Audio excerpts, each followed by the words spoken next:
Bom dia, bom dia, bom dia, sempre celebrando as 24 horas do dia. Eu sou o Salto Adeoapes, nós estamos aqui hoje no canal Papo Amigo, diretamente aqui pelos estúdios da Vox TV, sensacional. Hoje eu vou falar sobre um assunto muito interessante, que são as obras de Maquiavel, o Príncipe. Olha que loucura, começar a entender melhor sobre essa magia, essa psicologia, essa essência incrível, porque olha, hoje eu entendo porque o mundo está como está. E para você que está assistindo aqui o nosso Papo Amigo, informação, reflexão no canal Papo Amigo, aqui nos estúdios da Vox TV, seja você também, você pode ser um colaborador, um apoiador.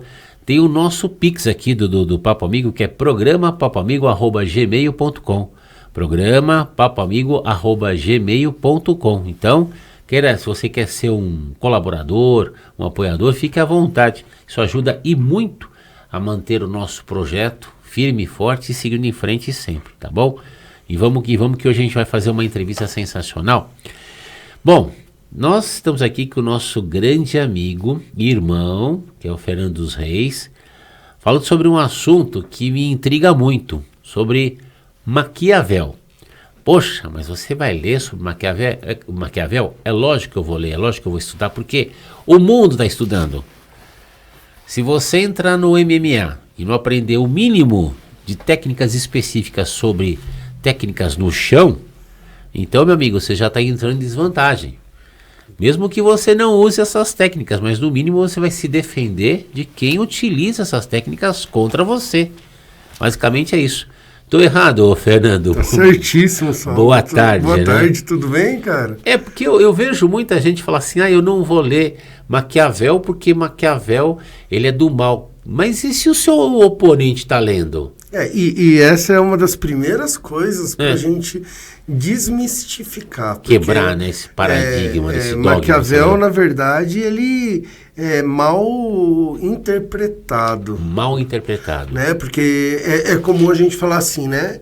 Pelo menos eu ouvia muito isso, até estudar um pouquinho mais de Nicolau Maquiavel, que uma pessoa maquiavélica, uma pessoa ardilosa, é uma pessoa do mal. Isso. Provavelmente você já ouviu falar isso também. Nossa! Né? Quando a gente ouve que alguém é Maquiavel, está agindo como Maquiavel, sim, não são bons pensamentos que surgem, né?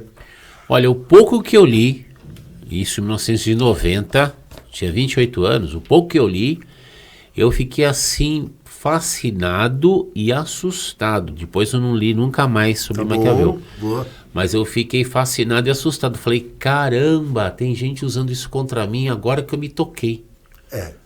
Eu me lembro que eu tinha 28, 29 anos, eu trabalhava numa empresa chamada Grupo HQS. Tá bom. Muito louco. Então, vamos do começo. Vamos começar com o livro, né? O livro Príncipe. É esse aqui que a gente vai ler. O Príncipe de Maquiavel, que a gente vai ler, que a gente vai fazer uma discussão. É um livro bem fino, tá, Saulo? Ele tem 94 páginas.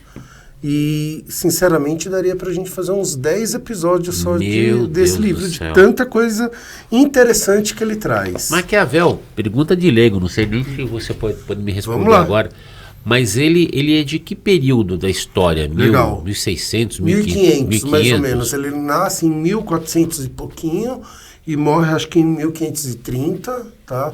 Ele morre mais ou menos com 60 anos. Sim. Ele nunca foi um filósofo, na verdade, tá? Ele era o conselheiro do rei. Nossa, mãe. Tá? Ele teve uma carreira política e num dado momento ele é acusado de traição, exilado. Nossa. Tá?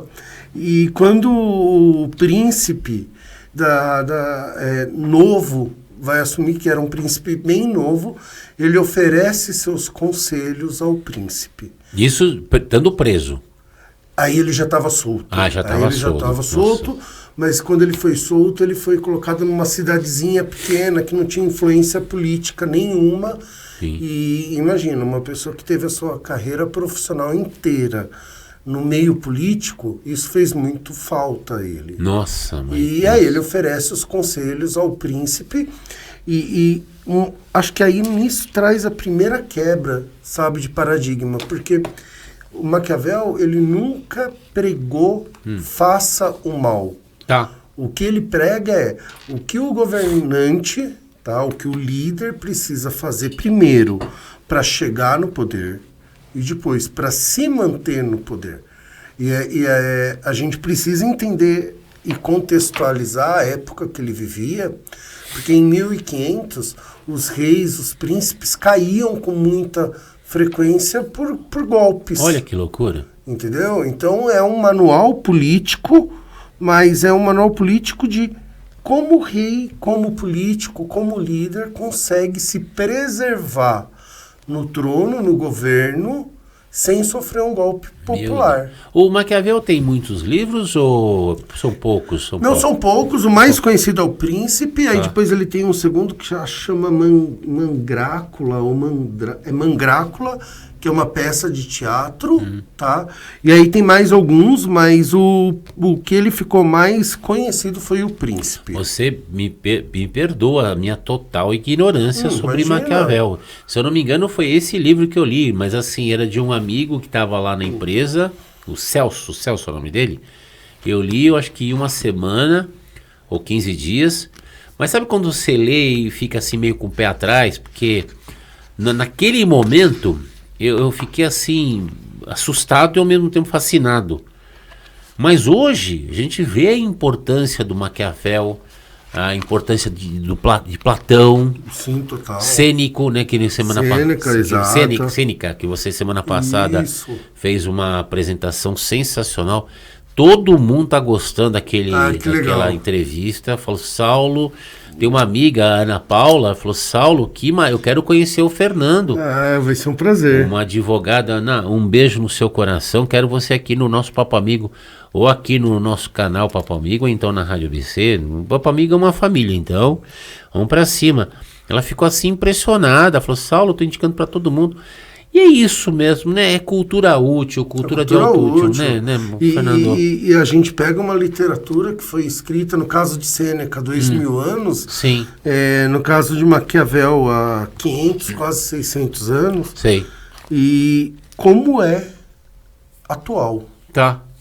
Como é atual, tá? Bem, eu separei alguns trechos, tá? Sim. Talvez não são os mais conhecidos do livro, mas eu separei alguns trechos para a gente poder conversar sobre eles. Por favor. Bora lá? Vamos lá. Primeira coisa que já é um chacoalhão, tá? Que ele traz logo no início a ideia de que conhecimento vale mais do que ouro e prata. Nossa. Tá? E você vai perceber que eu peguei muitas coisas que a gente encontra inclusive na Bíblia, em algumas passagens, tá? E aí vamos entender o contexto. Quando um príncipe ia assumir, era comum que você mandasse presentes caros a ele. Certo. Tá? Como uma forma de agradar. Politicamente, né?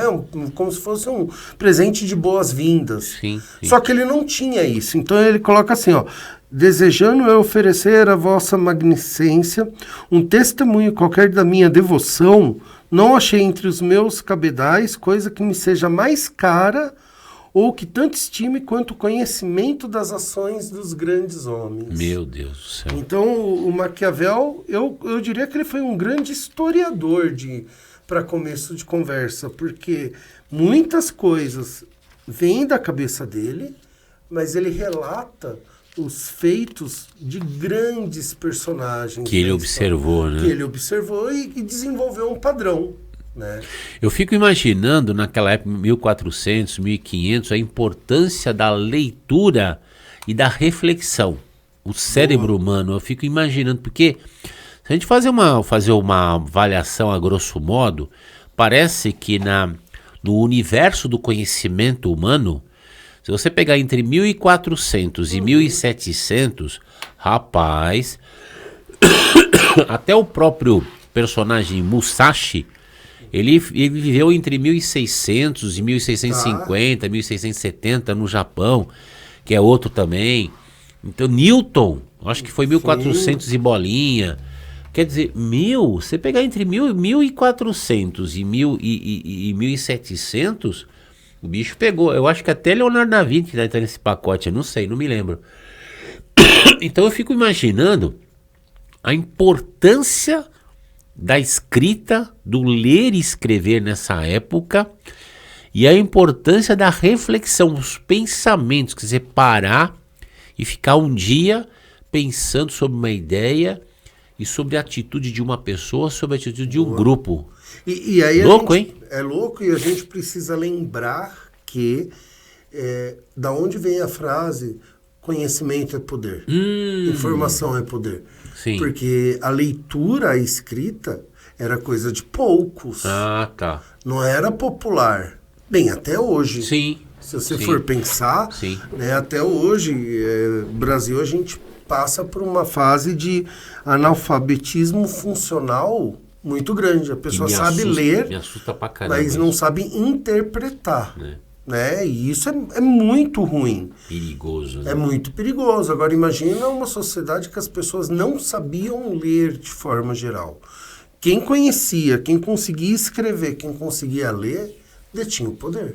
Eu vi um debate recentemente, acho que foi num podcast, 2 pessoas, 2 seres humanos. Não vou entrar no detalhe, mas um batendo o argumento do outro, até que um deles falou assim, nossa, você sabe que o que você está falando está errado, porque a pessoa quis fazer uma comparação em preços.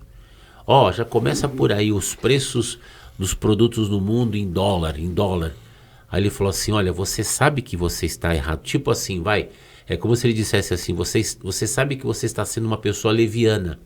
Porque todos os produtos no mundo é taxado em dólar, é avaliado em dólar. Só que $1 no Brasil tem um valor, $1 na Suíça tem outro valor. Eu vou desligar o meu telefone. Vai lá, porque infelizmente, de novo, estão me ligando de operadoras para dizer que a minha, como é que se fala? A minha fatura vai vencer daqui a alguns dias. É horrível. Está acontecendo isso com vocês? De vez em quando acontece. Mas é muito, gente. Ainda bem que vocês estão aqui de prova, porque é muita ligação. É todo dia 5, 6, 8 ligações ou mais. Isso é uma tortura, isso é Maquiavel. Isso é maquiavélico. Maquiavélico. Olha que não foi combinado, tá, gente? Não foi combinado. Não foi, não. Desligou. Talvez toque de novo. Se tocar aí é o Maquiavel se retorcendo. Eu não tenho frescura, gente. O programa vive assim. Tocou, surgiu um imprevisto, a gente encaixa no bate-papo, né? Isso aí, exatamente. E aí, no caso, isso assusta essa coisa do analfabeto funcional que lê, não consegue entender e ainda se permite ser manipulado. Isso. E Maquiavel, ele cai um pouco nesse lance de manipulação, tá? Porque, vamos lá, um dos pontos que o Maquiavel trata primeiro, como Saulo chega no poder. Opa! Segundo, chegou, como se mantém. E ele traz de uma forma bem direta que toda hora você é manipulado ou está manipulando. Você é manipulado ou está manipulando. Olha que legal. E às vezes até, sabe, cai na tentação de falar assim, eu não manipulo. Opa, como não? Se você pensar que eu não me conheço tão bem quanto deveria, toda hora eu estou me enganando, toda hora eu estou enganando sendo enganado. Sim. Se eu faço isso comigo, como eu não faria isso com outro? O simples fato de chegar em casa, tomar um banho, fazer a barba, cortar o cabelo, colocar uma blusa, colocar um perfume, é uma forma de manipular a situação onde eu estou presente. Sim, você já está manipulando. Sempre. É igual a gente cai quando fala em rede social, né? Porque em rede social, ou eu consumo, ou eu gero. Pronto. Ponto, não tem meio termo. Ô, Fernando, isso aí tem a ver com o meu raciocínio de que de alguns anos para cá, olha, sem ler Maquiavel, de alguns anos para cá, eu sempre achei assim. Comecei a falar, inclusive no Papo Amigo eu falo isso direto, que o ser humano, ele é sedutor e seduzível ao mesmo tempo. Ao mesmo tempo. Você trabalha, você faz uma faculdade, faz um curso técnico, monta um currículo impecável, vai na empresa para seduzir. A partir do momento que você seduziu a empresa, Você tem um salário, aí você pega a parte desse salário, vai no cinema, compra uma pipoca e você está sendo seduzido, porque você está lá assistindo um filme. Exato. Então tem a ver com Maquiavel, então? Total. E aí Maquiavel vai trazendo para esse exemplo, falar o seguinte, como você faz para chegar no emprego e depois para se manter do emprego. Nossa.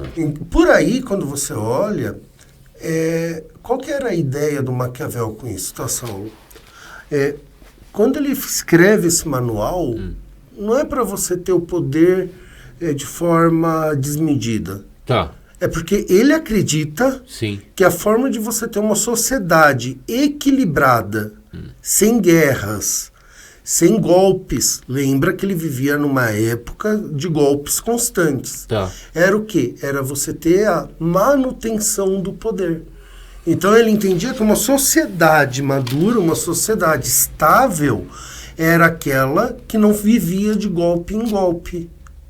Ah, que não vivia. Que não vivia de golpe em golpe. Ah, tá. E a discussão dele legal, você chegou no poder, agora como você vai trazer essa estabilidade para se manter no poder? No poder, De uma maneira saudável, né? De uma maneira saudável, tá? Claro, toda vez que eu falo de um conceito, cada um utiliza para o bem ou para o mal. Claro. Mas a gente não pode trazer o peso de quem... o peso em cima de quem viu o conceito. Uma vez eu vi uma definição do que realmente é conhecimento, o que é ilusão. Tá bom? Conhecimento é tudo aquilo que você pode usar para o bem ou para o mal. Agora, ilusão é assim, olha, toma esse remédio aqui que ele vai resolver 100% dos seus problemas. Isso é ilusão, é mentira. É ilusão, é mentira. Então, conhecimento não. Conhecimento você pode usar para o bem como para o mal. E inclusive, os ensinamentos que traz no Príncipe, você pode usar para o bem ou para o mal. Se você pensar, se você olhar sob a visão de mundo, de que, um príncipe vai chegar, vai se manter no poder, não vai ter guerras, não vai ter golpe, a população sofre menos. É bom? É bom. Tá. Se você pensar que ele vai usar isso para manipular a população, para se manter no poder, é bom? Não sei, talvez sim, talvez não. Entendi. Entendeu? Então tem muito menos a ver com o efeito maquiavélico, igual a gente usa a palavra normalmente, do que com o conceito de chegar e se manter ao poder. E uma reflexão que ele traz é assim... Desejo do poder é bom ou é ruim? Não, desejo do poder, para mim é bom. Para mim. Ele fala exatamente isso. Ele fala, o desejo pela conquista, o desejo pelo poder é natural ao ser humano. Você poder ter, você poder fazer. É natural. Você poder ser. É natural. Nossa. Ele fala assim, o desejo de conquistar é coisa verdadeiramente natural e ordinária, ou seja, comum. Claro. E os homens que podem fazê-lo serão sempre louvados e não censurados. Olha que interessante, a história é sempre contada por quem ganha. Por quem ganha.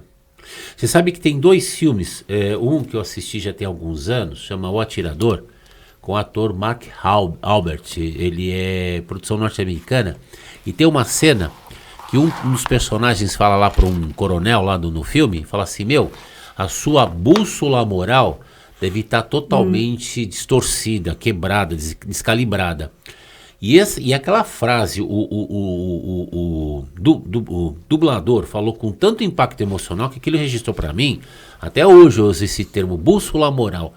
E agora, esse final de semana, assistindo um filme, acho que foi na Amazon, Jack Ryan, tem um personagem que fala também a sua bússola moral. Olha que interessante. Nesse filme também. Não sei se foi o dublador ou se eu não vi em inglês ainda, né? Não coloquei no módulo inglês para saber se é o mesmo termo.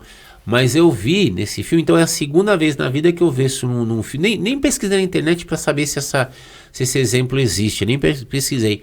Mas para mim, bússola moral é exatamente isso. Tudo que você tem, você vai usar para o bem ou você vai usar para o mal. Exato. Depende da sua bússola moral. Exato. E aí vem a frase mais conhecida, que não é de Maquiavel, que é os fins justificam os meios.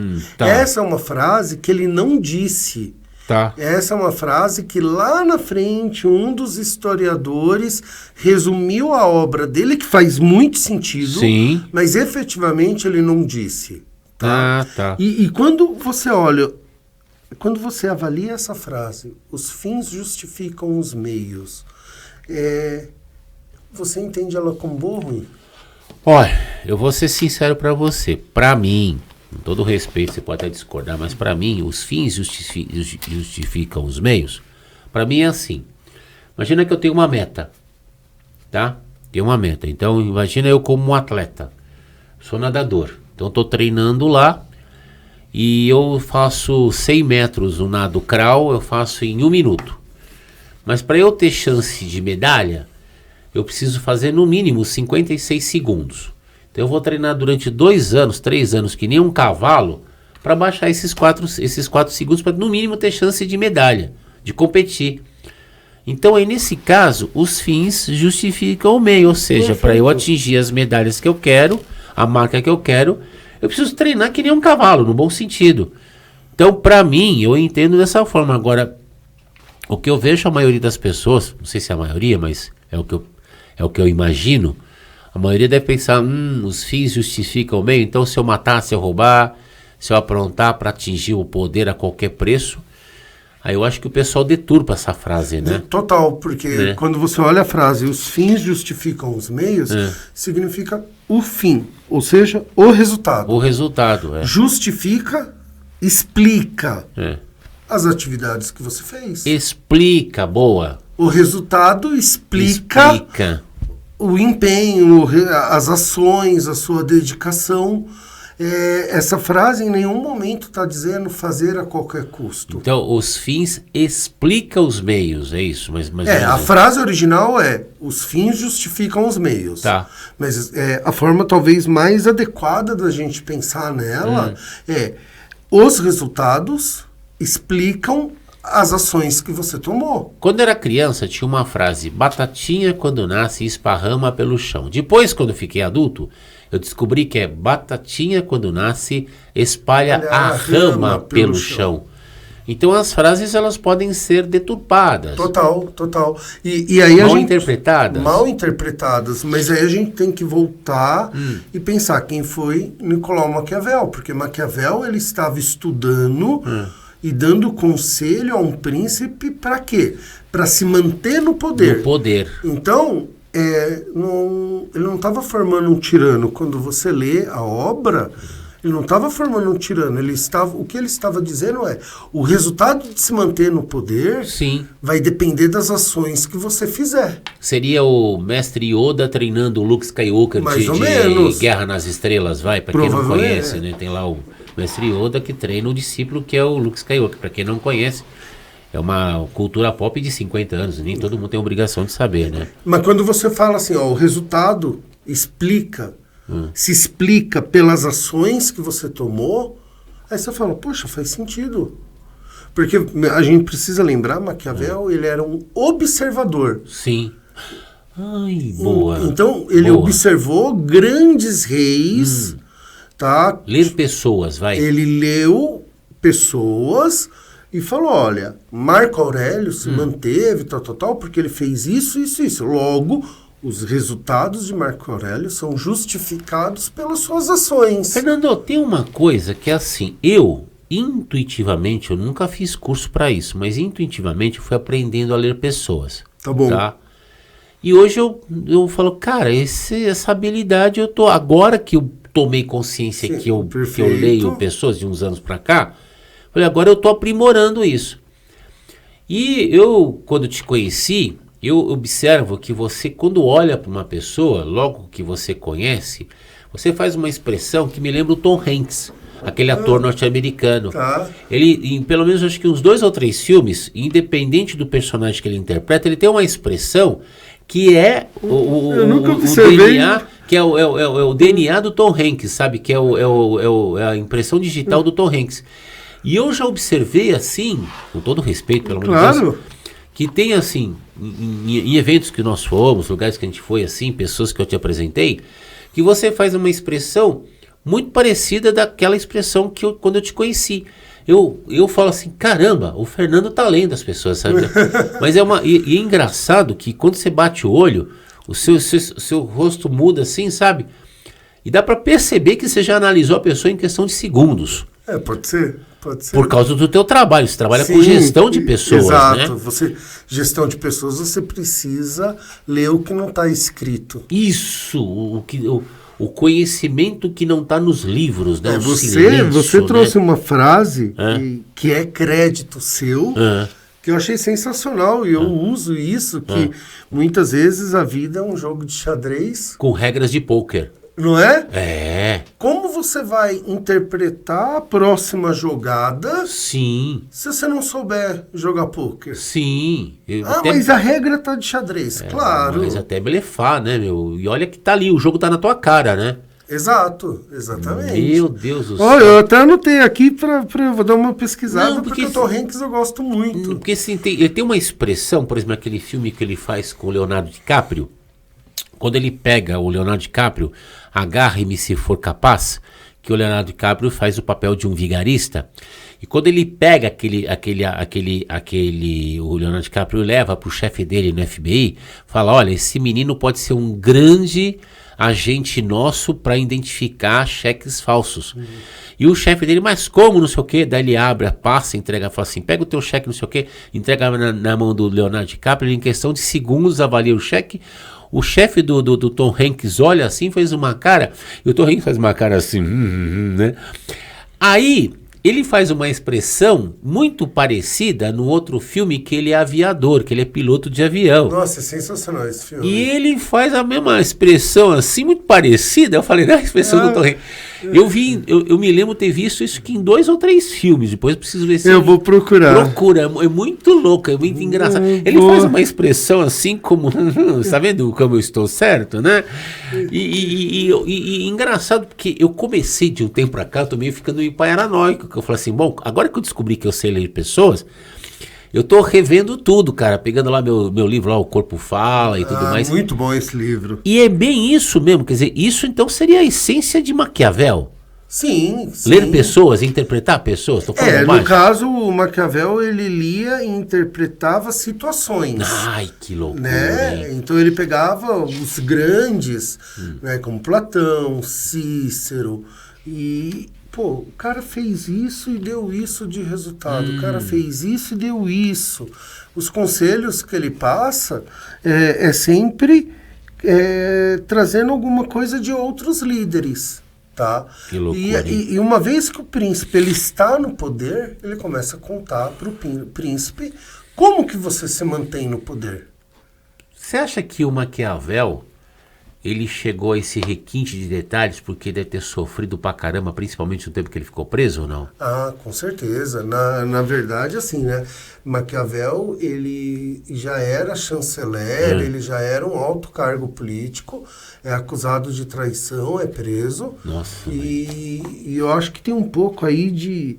Eu vou provar que eu sei do que eu tô falando, sabe? Sim. E aí ele pega o príncipe da família Médici, Médici, acho que estava assumindo, e falava assim, cara, você não vai durar muito tempo no trono. Deixa eu te ajudar, porque eu já vi várias vezes isso acontecer. Entendeu? Então eu acho que tem um pouco aí de mostrar... De dor, né? De dor, entendeu? E ele aprendeu e compilou esses aprendizados e levou pro príncipe. Tem um desenho que me assustou. Tem vários desenhos que me assustou nos primeiros 10 minutos, 15 minutos, quando eu apresento o desenho. Mas esse me assustou porque é o seguinte, o tema desse desenho, para mim, é muito profundo. Se eu não me engano, é chamado Megamente. Megamente, tá? É um personagem que é assim. Ele é desenhado, desde criança, como um vilão. Tá bom. O tempo inteiro. Aí, não sei o que, deu tudo errado, a culpa é sua, a culpa é sua. Ele chegou um determinado momento na vida e falou, quero saber o seguinte, vocês querem um vilão? Então vocês vão ter um vilão. Ele se torna um vilão. Quer dizer, você percebia que ele foi sendo induzido, foi sendo empurrado para ser um vilão. Ou se permitiu, né, não sei. Mas isso me assustou muito no desenho, porque depois ele acaba virando um certo tipo de herói, né, no desenho. Mas logo no começo, isso me assusta pra... Eu falei, caramba, será que o pessoal entendeu a profundidade desses primeiros 10, 15 minutos desse desenho? Acho que é uma megamente, gente, é um negócio muito sério. E aí você está trazendo isso, né? Por que foi assustador? Tá? E isso é uma das formas que Maquiavel traz de como você se mantém no poder. Como se manter no poder. Como se manter no poder. Ele fala o seguinte, para você se manter no poder, você precisa ser amado e temido. Se você não puder ser os dois, seja temido. Mas, independente de ser amado ou temido, nunca seja odiado. Entendeu? Então, olha que fantástico. Ele está dizendo assim, o ódio vai causar revolta. Não seja odiado. Seria isso que está acontecendo atualmente na geopolítica mundial? Porque tem alguns líderes que pensam que são bambambam, né? O último biscoito do pacote, que estão caindo de maneira humilhante. Porque está com... Todo político, quando você olha o nível de rejeição alto, é porque ele está sendo odiado. Sim. Ok? Sim. Esse ódio gera instabilidade. Para Maquiavel, qual é a forma que você mantém a estabilidade? Quando você é amado. Sim. E quando você é temido. É. Porém, ele fala assim, ó. Um príncipe sábio, amando os homens como eles querem, amando os homens como eles querem, e sendo por eles temido como ele quer. Tá. E isso tem uma diferença. Então vamos lá. Eu sou amado pelo povo e eu sou temido. Significa o quê? Eu sou respeitado, super respeitado pelos meus inimigos. Sim. Sabe aquele negócio que você fala assim, nossa, é melhor não mexer, porque se ele começar a fazer, vai doer. Se ele bater, vai doer. Tem um filme, também produção norte-americana, com um ator chamado Russell Crowe. Acho que é Mestre dos Mares. Tá bom. E ele é um capitão de um barco, 1500, 1400 e tal. Não, 1600, porque eles já começam a fazer negócios, a Inglaterra fazendo negócios com as costas brasileiras e tal, mostra no filme. E ele é assim, em alguns momentos, ele é obrigado a ordenar que os seus subalternos, sei lá, tomem 30 chicotadas nas costas. Em outros momentos, ele chega do lado desse mesmo subordinado falando, vem cá que eu vou te ajudar. Ou seja, ele era temido, mas ao mesmo tempo respeitado, porque isso. Ele não fazia aquilo por mal. Ele falou, não, eu faço isso porque são as regras, eu preciso fazer, senão eu não coloco disciplina no barco. E ser temido também traz uma análise irreal, porque quando você ouve temido, o que é temido? É sentir medo. Ou sentir muito respeito. Tá. Nunca quando você olha, ser temido é ter medo ou muito respeito por alguém que tem uma ou três coisas. Muito poder, muita força ou muita autoridade. Sim. Eu lembro, quando eu estava fazendo poder, muita força, muita autoridade. Nossa. E aí comparado a você. Tá. Né? Eu lembro quando eu estava fazendo mestrado, na minha área tinha uma moça, Zepir Panossian. Ela é uma das maiores pesquisadoras do Brasil. Como é o nome dela? Zepir Panossian. Zepir Panossian. É uma libanesa.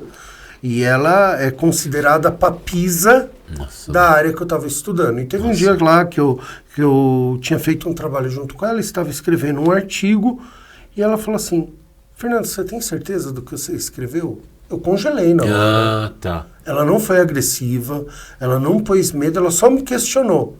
Mas o respeito era tão alto pelo grau de autoridade que ela tinha, que aquilo me congelou. É como se você ficasse com medo de decepcioná-la, isso? Pode ser. E aí ela viu, né, o impacto, ela falou, explica o que você quis dizer. Eu falei, eu pensei isso. Ela falou, pode ser, tem sentido, só que antes a gente tem que fazer tal teste para provar. Quando ela falou, tem sentido, parecia que estava tirando 500 quilos das minhas costas. Nossa, que loucura. Então, assim, o temor não é o medo porque alguém vai te fazer mal. É o medo, muitas vezes, pelo alto grau de respeito. Excesso de respeito, né? Excesso de respeito. Olha que loucura. E aí a gente volta, ele fala assim, ó, seja amado e temido. Ou seja, a população sabe que se você pisar na bola, você vai ser rigoroso. Sim. Mas você vai ser benevolente e ser amado ao mesmo tempo. Vai ser justo, né? Vai ser justo. Claro. Na dúvida, priorize ser temido. Tá? Sim. Mas, de novo, não é o temido de ser mal. Mal. Entendeu? Ser respeitado. De né? ser muito respeitado. Então, o que ele está falando é assim, independente do que você faça, no poder, você tem que ser amado por quem te serve, né?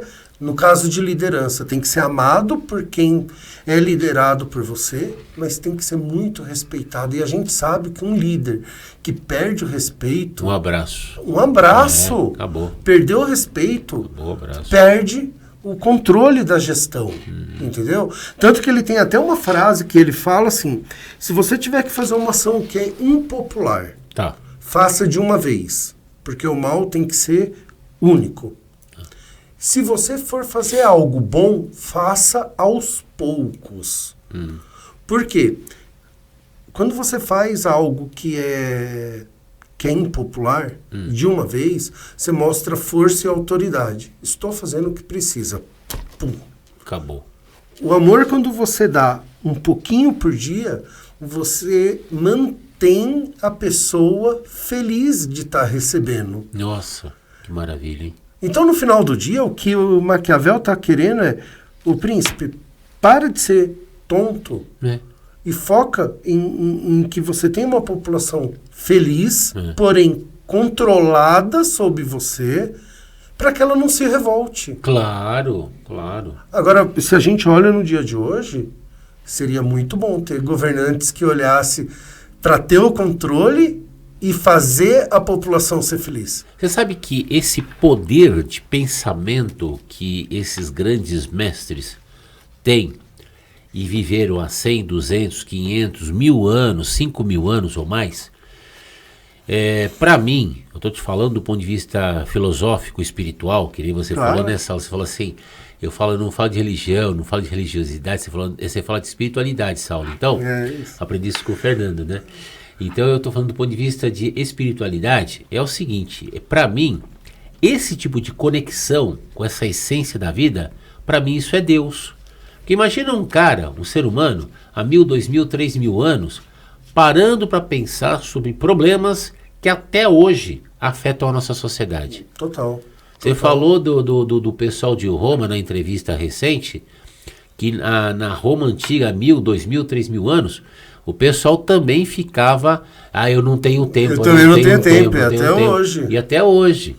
Então olha que loucura, gente. Coisas que aconteciam há 1000, 2000, 3000 anos, 5000 anos, 400, 600 anos, e reflete hoje. Reflete hoje. É uma loucura isso, hein? Reflete hoje, e por isso que, especialmente essa obra, O Príncipe, até hoje ela é muito lida, porque ela mostra como você, uma vez que chegou no poder, no cargo que você quer, como você mantém. Ó, vamos traduzir de maneira diferente. Tá. Se eu falar para você, Saulo, você como um bom gestor tem que gerar o resultado com as atitudes corretas. Tá. Parece bom ou ruim? Parece bom. Os fins justificam os meios. É diferente? Não. Legal. Não. Se eu falar para você, Saulo, você como um bom gestor, você tem que cuidar para o seu time, ter condições adequadas, você tem que tratá-los bem constantemente para que eles sejam felizes, porém, se houver algo incorreto, você tem que ser firme e justo na sua decisão. É bom ou é ruim? É bom. É bom, para mim é bom. Seja amado e temido ao mesmo tempo. Tá. Entendi. Veja, é exatamente a mesma coisa que Maquiavel trazia, só que como a gente criou uma lente que Maquiavel é mal, a leitura é sempre olhando para o lado mal. O lado mal, né? E não é, o que ele só está falando é do comportamento humano. Puxa, quando você olha o seu filho, tá? Você fala assim para tudo? Não. Não. Meu Deus do céu. E você não é amado? Sim. Você não ama seu filho? Claro. Mas quando você fala não, é pro bem dele. Exatamente. E para manter ordem e respeito. Disciplina, limites, claro. Não é? Opa. Isso aí é ser mal? Não, pelo amor de Deus. Dependendo da idade do seu filho, não, ele vai olhar com um pouco de medo, com um pouco de temor, não vai? Tá, isso vai. Isso é ruim? Não.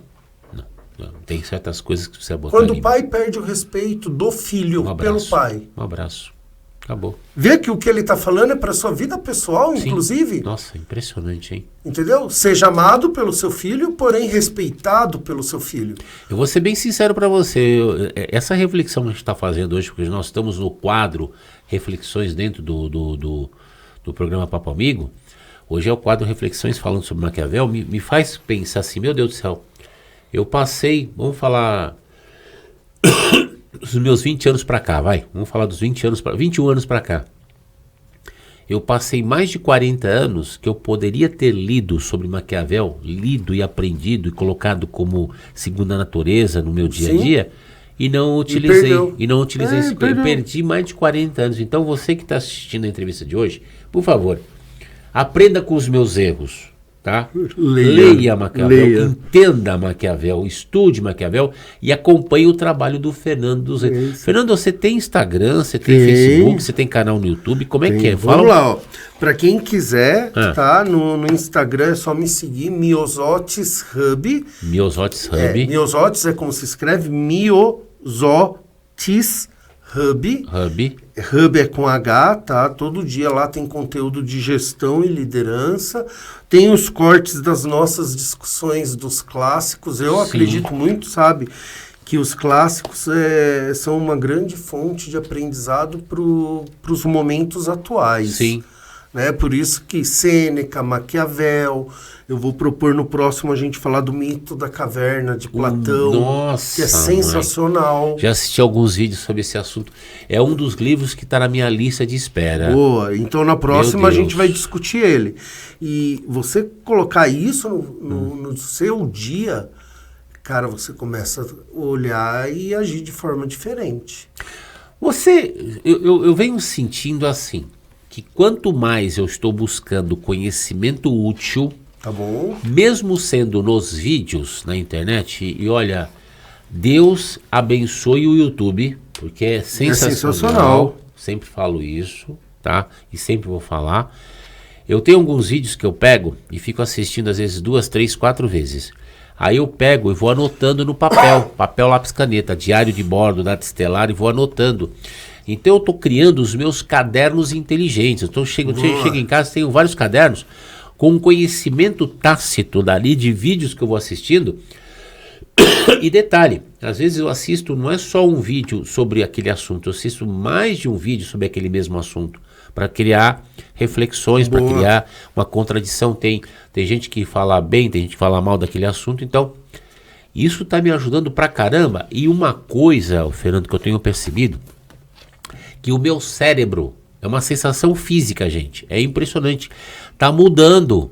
É como se as conexões sinápticas estivessem fazendo outras conexões, quebrando conexões antigas, e eu sinto o meu cérebro agindo de maneira diferente. Parece a raiz de uma árvore que está arrancando assim sutilmente a terra. Você sente a cabeça, é biológico, gente, não é só psicológico não. Você sente a cabeça mexer. Então é o que eu falo, estuda por desaforo, para largar a mão de ser besta. Isso é a filosofia de base do projeto Papo Amigo, né? A minha até. O Fernando, não querendo cortar o teu raciocínio, pelo amor de Deus, mas tudo isso que você está falando sobre Maquiavel deve criar, ou pelo menos criou na época, uma sensação de temor dos inimigos do príncipe, dos inimigos do rei. Não só no país dele, na cúpula política, mas também nos outros países em volta. Falei, opa, esse príncipe aqui, esse rei, tem Maquiavel do lado dele, que é um baita de um conselheiro aí. Exato. Que tá botando todo mundo pra correr. E aí uma coisa que a gente precisa refletir é assim, por que hoje a gente ouve falar de Maquiavel? Ah, tá. Porque deu certo. Pronto. A história é sempre contada pelo lado de quem venceu. Quem venceu, nossa. Então a gente só estuda Maquiavel, por quê? Porque ele foi conselheiro do príncipe que deu certo o reinado dele. Olha que loucura. Entendeu? Porque se não tivesse dado certo, provavelmente talvez já teria caído no esquecimento. Há muito tempo. Tem algumas palavras que a gente não pode usar na internet, porque eu tenho medo que a plataforma derruba. Então aquela palavra pontinho, né? Nasce, que é aquela coisa que aconteceu na Segunda Guerra Mundial, o próprio nome da pessoa que foi o cabeça de chave lá na Segunda Guerra Mundial. Tem algumas palavras que a gente não pode falar, porque existe uma probabilidade das plataformas derrubarem. Tudo bem, eu respeito isso. Mas, no caso que a gente está falando aqui sobre essa questão do Maquiavel, a gente está falando de um ponto de vista filosófico, social, e isso tudo reflete na economia e principalmente na economia dos vencedores. Sim, total. Porque eu tenho observado, gente, é uma interpretação minha, eu posso estar errado, você pode discordar de mim, tá? Mas pela primeira vez na vida, eu tomei consciência, eu não sabia disso, da importância de um governo do bem dentro dos Estados Unidos da América, defendendo com unhas e dentes o verdadeiro significado da palavra democracia. Porque se a gente conhece o mundo hoje como a gente conhece, principalmente da Segunda Guerra para cá, nós temos esse elemento que é os Estados Unidos. Eu não estou falando nem bem nem mal, mas é um fato, gente. O que eu vejo de histórias deturpadas aí hoje, pessoas querendo reescrever a história, que me assusta, sabe? Me assusta muito. Então, o conceito de que a história só é contada pelos vencedores, aqueles que venceram a guerra, isso é um fato. É um fato. E aí como é que fica, o Fernando, na sua visão? Se a história ela é contada por aqueles que estão vencendo a guerra, as guerras, as batalhas, como é que fica então como é que fica na sua visão? Não é uma pergunta, é uma reflexão. Não sei se Maquiavel trataria disso, mas como é que seria a visão de quem perdeu? Será que a visão de quem perdeu também pode influenciar a história? Pode falar, olha, perfeito. Tem coisas na história que foram deturpadas por causa dos vencedores, mas são tão importantes quanto a história verdadeira. Olha que é sensacional porque a gente não combinou nada, tá? Mas a segunda coisa que eu trouxe foi o desejo da conquista, lembra? O desejo da conquista. A frase dele é o seguinte: o desejo de conquistar é coisa verdadeiramente natural e ordinária. Sim. E os homens que podem fazê-lo serão sempre louvados e não censurados. Certo. Ok? Certo. Mas se não podem e querem fazê-lo de qualquer modo, é aí que estão em erro e são merecedores de censura. Ai, caramba. Tá, gente, isso não foi combinado, hein? Não foi. Então, assim... Olha que loucura, hein? O lado que perde, ele vai ser esquecido. Ah, tá. Tá? Vamos lá. Mesmo que seja... Vai lá, o lado do bem, vai. Mesmo que seja o lado do bem. Mesmo que seja... Vamos colocar assim, mesmo que seja o lado do bem, tá? Mais uma referência, tá, gente? Nós somos Homo sapiens. Tá. Quantos outros Homo alguma coisa tiveram? Acho que em 3 ou 4 categorias. Você lembra de todos? Não. Por que você lembra de Homo sapiens? Porque ele venceu. Porque é quem sobreviveu. É. Certo? Sim. Você lembra quem foi o primeiro presidente que foi eleito quando abriu a democracia brasileira? Não, o Figueiredo foi o último do regime militar. O primeiro, acho que foi o Fernando Collor, né? Se eu não me engano. Beleza. Você lembra do nome do vice? Não. Você lembra quem perdeu a eleição para ele? Não. Por quê? Não, porque perdeu, né? Perdeu. Eu me lembro de um... Daí vem esse troço, cara, que pra mim me incomoda muito assim. O importante é competir. O cacete. Caramba. O importante é ganhar. E quando eu não ganho, é entender o que eu tenho que melhorar. Sim. Não é querer derrubar ninguém. Sim. Mas eu entro num jogo pra quê? Pra ganhar. Parece que um corredor na Segunda Guerra Mundial, que no meu tempo a gente falava corredor negro, né? Hoje fala-se afrodescendente, mas no meu tempo falava negro com todo o respeito, tá? Porque por pai da minha mãe eu tenho bisavós que vieram era escrava. Vieram de Angola, de Zimbábue. Então, eu acho, né? Então, minha bisavó, tataravó veio de Zimbábue. Então ele parece que foi assim, era um corredor norte-americano, negro, afrodescendente, que foi na Segunda Guerra Mundial correr nas Olimpíadas, antes da Segunda Guerra Mundial começar, acho que 37, 36, não sei. E venceu os atletas da Alemanha. Mas esse corredor, nos Estados Unidos, nas semifinais, nas seletivas, acho que na última corrida, que ele foi para concorrer à Olimpíada, um outro corredor também, afrodescendente, correu com ele e ficou a poucos metros de distância desse corredor que foi correr lá antes da Segunda Guerra Mundial. Você não lembra o nome do cara? Eu não lembro o nome do cara. O cara, questão de metros, assim, meio segundo de distância, perdeu a corrida e você não lembra do cara. Eu falei, caramba, então... Por isso, toda história é contada pelo lado de quem vence. Será que aí, puxando um pouco aqui, fazer uma provocação... Eu acho que foi o Nelson Piquet que falou, não tenho certeza, me corrijam. Não sei se foi o Nelson Piquet, não sei quem falou, tá, gente? Que o segundo colocado é o primeiro dos perdedores. Será que é por aí, meu? Pode ser. 10 minutos. E é por isso mesmo. Por quê? Porque a história é contada por quem vence. Mas aí então, Fernando, será que, abrindo aí uma reflexão em cima desse conceito, vamos imaginar que o conceito seja esse. O segundo lugar é o primeiro dos perdedores, porque a história só lembra de quem vence, a guerra. Será que a gente poderia tirar, então, esse pensamento do contexto competição única e exclusivamente pela competição? Que tem muito disso hoje em dia, né? O importante é o primeiro lugar, o segundo lugar não é nada. A gente poderia tirar desse contexto de competição e pensar assim... Ou você é vencedor ou você morre. Saulo, é mais ou menos isso? Quer ver? Deixa eu trazer um exemplo. Vamos dizer que você vai concorrer a uma vaga. Tá. E aí você vai, manda o currículo, faz entrevista, passa a primeira, segunda, para a empresa do seu sonho. Tá bom? Você passa a primeira, segunda, terceira, mas você não é contratado porque você fica em segundo lugar. Tá. Você vai chegar em casa, abrir um champanhe e comemorar? Não. Ficar triste pra caramba. O importante não é competir? Nesse caso, eu morri. Fui morto, né? Não é? Sim. Então, assim, claro que não vale a pena ganhar a qualquer custo. Não. A gente não está falando disso. Dignidade e honra, certo. Entendeu? A gente não está falando disso. Mas o importante é o resultado. Que aí caiu no que a gente falou outro dia, lá aqui na palestra. Cara, você trabalha 10 horas por dia e ganha 0. Tá. Aí o João trabalha 2 horas, ganha R$500. Sim. Aí vocês falam, vamos sair para tomar uma cerveja num restaurante bom. Você vai pagar com as 10 horas que você trabalhou e ganhou 0? Não.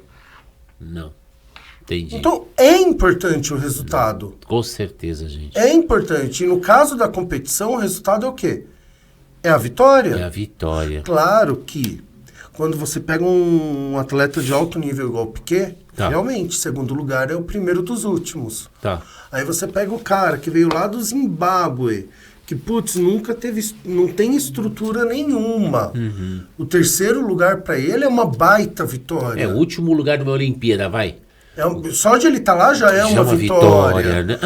Então isso é pessoal também. Putz, você abriu uma possibilidade para a gente trazer isso em outras reflexões, aqui no quadro Reflexões, que é a pluralidade da visão dentro do que é vitória. Boa. Por exemplo, eu pratico, sei lá, uma arte marcial.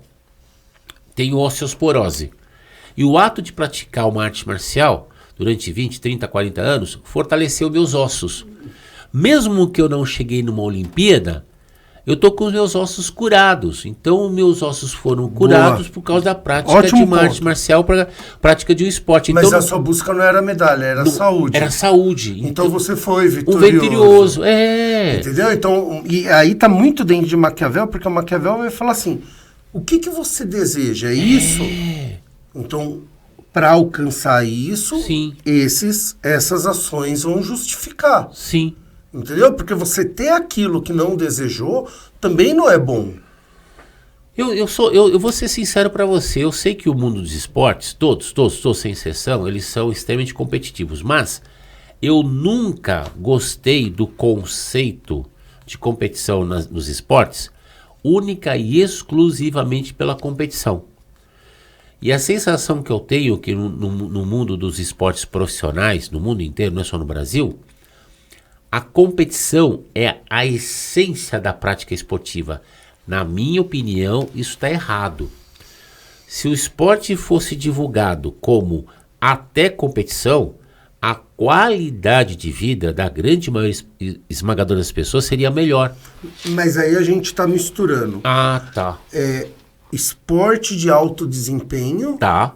E esporte amador de qualidade de vida. Tá, né? Beleza, é importantíssimo beleza, todo mundo beleza. ter no mínimo tantos minutos de atividade, por mais física, que eu ache um desespero ter que ir para academia, é importante. Tá. Beleza? Sim. Qual que é a recompensa? Qualidade de vida. Não é a medalha. É o que salvou minha vida, né? É o que salvou você, beleza?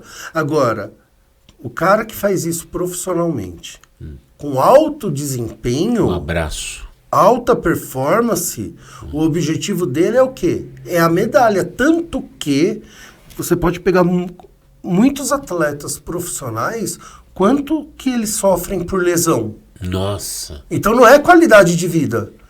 Porque você pega um jogador profissional, o cara vive com dor, vive com o joelho estourado. Quebrado, arrebentado. Entendeu? Então o foco dele, o fim dele... é a medalha. Morre cedo, né? Tem muitos que morrem cedo. Tá? E aí, Saulo, só pra gente fechar Maquiavel, porque esse aqui eu não posso deixar de fora, tá? Porque ele falou, ó, vamos lá, primeiro, conhecimento vale mais do que ouro, pra gente fazer um resumo. Tá. Segundo, desejo da conquista é natural. Você define o que é a conquista pra você. Tá. Mas todo ser humano busca a conquista. E quando você alcança a conquista, você é louvado e não é censurado. Certo. Porque todo mundo vai julgar pelo olho. Certo. Beleza? Sábio. Terceiro ponto. O sábio é amado e respeitado. Amado e temido. Certo. Jamais odiado. Odiado. Isso a gente pode colocar como princípio para qualquer coisa que queiramos fazer. Quarto ponto, que aí é o que eu queria fechar. A importância da aparência. A importância Ele da fala aparência. assim, ó, o príncipe não precisa produzir todas as qualidades, tá? Em geral, os homens julgam mais pelos olhos do que pelas mãos, pois todos podem ver, mas poucos sabem como fazer, como sentir. Sim. Tá? Sim. Ou seja, se você fala algo, você precisa aparentar isso. Então, quando você pega o príncipe que está no poder, por mais que ele tenha pontos de desonestidade, jamais ele vai falar. Tá. Entendeu? Ele vai vender virtudes. Porque a aparência é importante. Aí você fala assim, mas não... Claro que é. Vamos lá. Alguém vem aqui falar de prosperidade financeira. O cara chega aqui com uma roupa toda surrada, toda rasgada. Passa credibilidade? Não. Por quê? Aparência é importante. Você vai comer num restaurante. Tá. Aí você recebe o prato, tá sujo, tá todo desmontado. Nossa. Mas é de um chefe Michelin. Tá. Vai dar tanta vontade de comer? Não. Porque a aparência é importante. Né? A gente começa comendo pelo olho. Pelo olho, Não é? Sim. E a gente julga pelo olho. Então, assim, a sua aparência tem que ser condizente com aquilo que você faz, com aquilo que você fala. Gera credibilidade. Porque gera credibilidade. Olha que interessante. Esse fim de semana agora eu fui num evento de networking que reuniu empresas, empresários do Brasil inteiro, tá?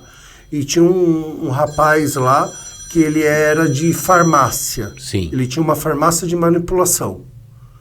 Como que ele estava vestido? Estava vestido como se fosse um médico, um farmacêutico. Avental, farmácia tal. Tá. De longe todo mundo sabia o que ele fazia. Sim, Porque sim. passa credibilidade. Entendeu? Sim. Então, é aquela história de que a mulher de César, ela, além de honesta, ela tem que parecer ser honesta. Entendeu? Então, se a gente olha isso, tem 4 pontos que Maquiavel traz de forma muito pertinente, que se você colocar no seu dia a dia, cara, você vai para outro nível. Eu tô vendo isso na pele. Depois que eu fiz toda a minha mudança, depois desses 26, 27 anos que eu eliminei uma grande parte de massa gorda, né, no meu, uma tecido adiposo, né, massa adiposa do corpo, foram mais de 90 quilos, que eu mudei o corte de cabelo, que eu tô fazendo barba todo dia, trocando de camisa todo dia, fazendo, enfim, a asepsia dentro daquilo que é o mínimo que as pessoas esperam, fazendo uma apresentação melhor, uma postura melhor, eliminando certas brincadeiras que eu faço em momentos específicos. Eu tenho observado que eu estou sendo mais aceitado em alguns lugares que eu estou indo. Porque passa autoridade. Exatamente. Aí assim, e isso no dia a dia a gente acaba fazendo, tá? E não se dá conta. A gente teve um presidente, independente do que você ache dele, tá? A minha opinião é que todos os presidentes que a gente teve são idiotas. Tá? Idiota no sentido da palavra, que político idiota da Grécia o político pensa no povo, idiota pensa em si. Todos eles seguem um príncipe com excelência de Maquiavel. Seja azul ou vermelho, tanto faz. Mas ele era muito conhecido pela naturalidade das coisas que ele fazia. Certo. Que era o tiozão do churrasco. Certo. E muitas vezes eu ouvi assim, mas na cadeira de presidente ele não pode falar isso, porque a palavra dele tem peso. Ou seja, por mais que ele pense, ele não é mais a pessoa física. Boa. Ele se torna... Então o príncipe, o governante, não é mais o príncipe, não é mais o João. É o príncipe João. É o príncipe João. Então o que ele fala tem um peso totalmente diferente. Né? Gabriel, acabou o tempo? Já deu. Poxa, então vamos fazer o seguinte então. Bom, o WhatsApp, pessoal, é assim. O WhatsApp é o 11 97373 7748, que é o WhatsApp do Papo Amigo. Boa. Tem aqui os contatos aqui do Fernando. A gente... Ô, Fernando, você tem um WhatsApp também do... Ai, meu Deus do céu. Papo, Psicologia e Liderança. Pode mandar no 11 9 12 70 9315. Tá, e para quem quiser pode acompanhar pelo Instagram no Miosotes Hub. Sim. Né, diariamente tem conteúdo de gestão e liderança, tá? E também esses cortes aqui das reflexões são colocadas lá. Olha, porque, gente, é o seguinte, a gente também tem um quadro que vai também no Papo Amigo, na Rádio ABC, que é Papo Psicologia e Liderança. Exato. Com a Priscila Vono, e enfim, é muito legal. E a gente vai também fazer esse quadro aqui no podcast. Vamos, quando quiser. No canal Papo Amigo. Gente, acabou o tempo. Olha, um beijo no coração. Um beijo. Fica com Deus, né? Até o próximo, Até o próximo, aí a gente vai falar do mito da caverna. Do Platão? Do Platão. Mas um dia a gente precisa voltar depois aqui no Maquiavel de novo. Vamos, né? Vixe, Maquiavel dá pra voltar mais umas 10 vezes. Tô assim... como é que se fala? Assim... Entusiasmado. Entusiasmado. Boa. Valeu, gente. Tchau.